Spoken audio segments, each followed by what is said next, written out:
where the president was not easy on Republicans, particularly Republican governors today, for a health care mess. He says they've compounded. Louisiana Governor Bobby Jindal was there, took it all in, and now he's ready to duke it out. Governor, what do you think of that? This is all your fault. Neil, look, nobody's going to bully Louisiana into expanding Medicaid or joining part of Obamacare. I think the woman you just had on was exactly right. In Louisiana alone, over 90,000 people are going to have their insurance plans canceled. That's over half the individual market.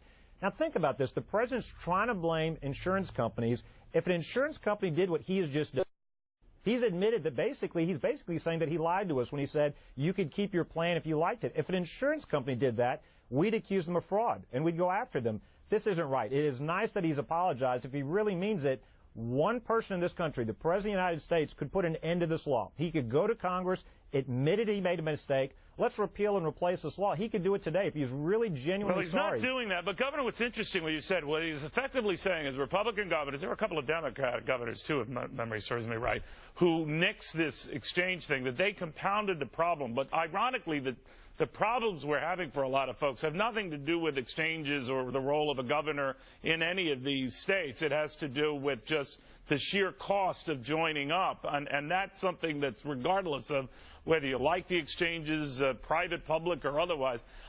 So does the constant finger-pointing indicate to you that he's going to stand his ground, keep this law, even Democrats who told him to delay it, he's not going to do it?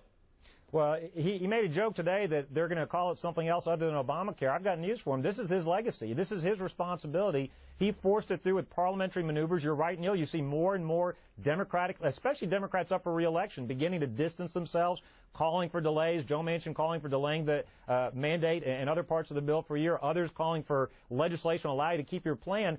It's trying to put lipstick, it's trying to put a Band-Aid on a deep wound here. The reality is to really fix this, you've got to repeal the entire thing. The website's just the tip of the iceberg. The cancellations is the next sign.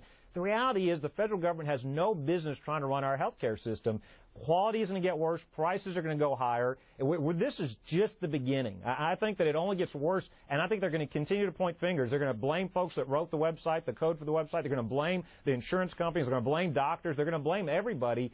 The reality is this is just a flawed concept. This is what happens when you trust government rather than the American people. Were you there when he said this? I was there in New Orleans today when he tried to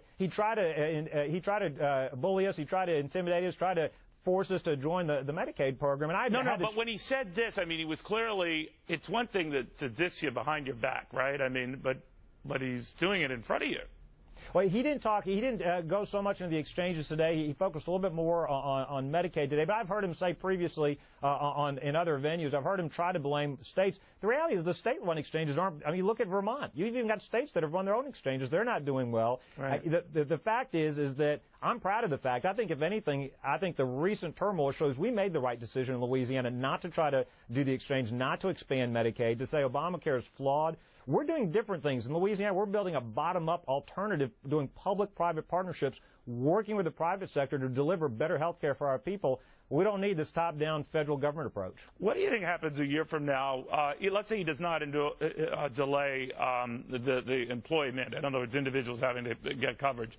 And next year, when the employer mandate delay is off and he has to, and that's implemented, there's a good likelihood, right, that a lot of companies would be looking at getting a lot of their workers, retirees and others, to some type of exchange, public, private, you name it.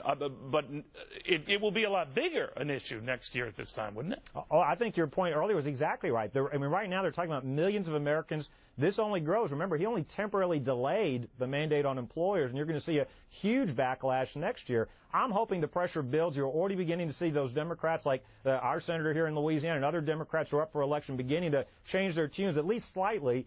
I'm hoping the pressure builds. I think what you're going to see is more and more people try to get into the Medicaid, the government-run programs. I don't think they're going to get enough of the younger, healthier folks to sign up for this. It is such a bad program. It's such a flawed rollout. I'm hoping the pressure builds. You know, they keep delaying the part until after the next election. They can't keep kicking the can down the road. I'm hoping the pressure builds so that the Congress has no choice but to repeal this bad law. And look, the president was right. We do need to address pre-existing conditions. We do need to address people in the individual market who can't afford their health care. But the way to do that's not to take away health care from millions of Americans where it's working. Here in Louisiana, the media has documented small business owners that have suspended their expansion plans. They're not hiring new employees because of the increased cost of health care. They've documented folks that are saying, my premiums are going up now to buy benefits I don't need, I don't want. I was happy with my previous plan. I think that pressure only builds. I don't think it gets better. I think that this gets worse and worse for the president and for the country. It's time for him to man up, admit he made a mistake, repeal this bad law. All right, Governor, thank you very much. Good seeing you again. Thank Governor you. Bobby Always Jindal. good to see you.